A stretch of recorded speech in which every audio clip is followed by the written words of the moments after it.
Brain damage. Will be resubmitted to the online to you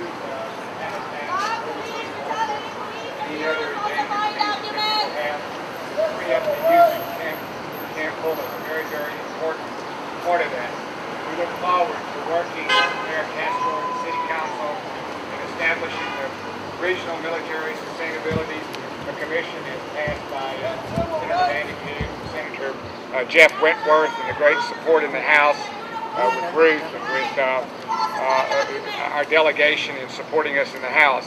Also, we were able to get through, I'm not quite sure how we did this, but we were able to do it.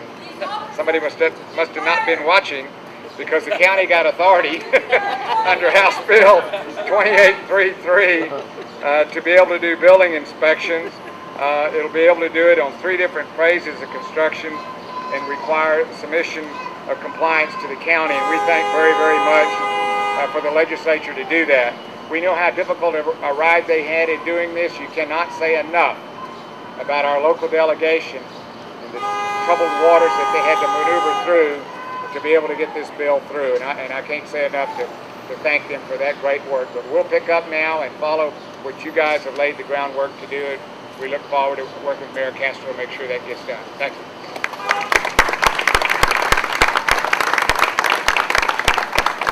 Good morning. I'm Senator Leticia Vanderpute, and I am blessed to represent the District 26 here in San Antonio, and also very thankful for the appointment that Governor Dewhurst has given me as chair of the Veteran Affairs and Military Installations Committee.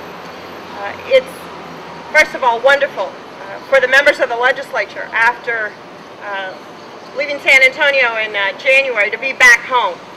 We can finally get some great Mexican food again.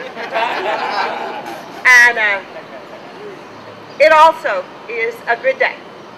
It's a good day when we can celebrate the efforts of our city council under the leadership of our mayor and our commissioners court with the great leadership of Nelson Wolf have had a win. The win is something that is very important, and that's the sustainability of our military missions at Camp Bullis. We had a great strategy going into the session. Texas is a property rights state. We're part of that rugged West where individuality and my land is my land is a key sentiment. We knew that we had an uphill battle going into the 81st legislative session because the issues of incompatible land use and base encroachment were something that the legislature was at first not sympathetic to. We had a multi-pronged strategy.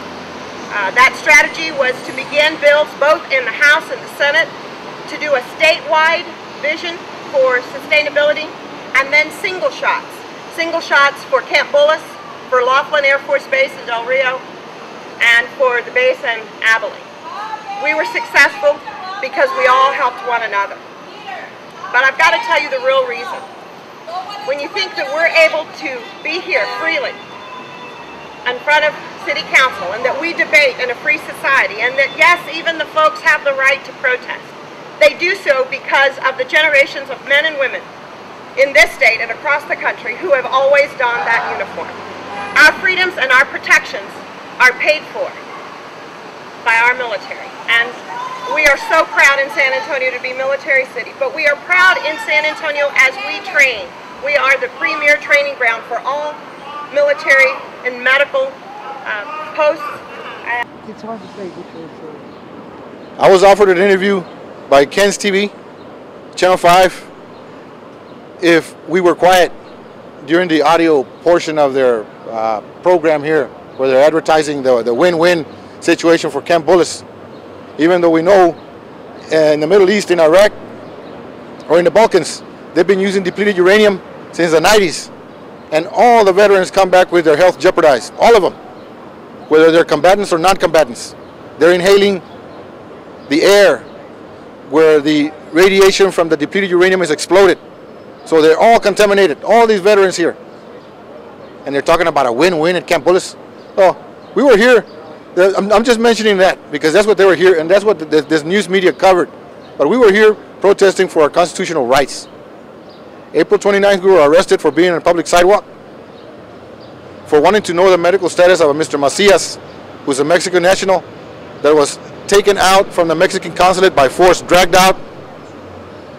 His femur was fractured, and we were there requesting information from the SAPD, and instead what we got was arrested. We spent all night into the next day in jail for saying that we have the right of assembly. The Constitution guarantees us the right of assembly, guarantees us protection under the law of the First Amendment, freedom of speech, right of dissent, and right of assembly, right to petition your government. All that was denied us.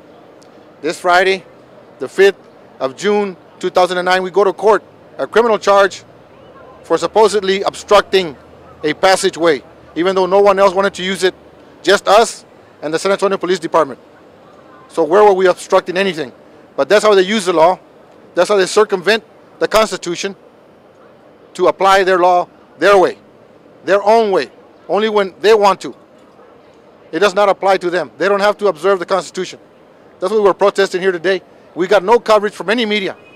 Channel 5 said, if you're quiet, we will give you an interview afterwards if you're quiet. Well, I say this, we will not be quiet for a bribe. We will not be quiet for threats of arrest, because the Constitution guarantees us our right of speech. Thank you.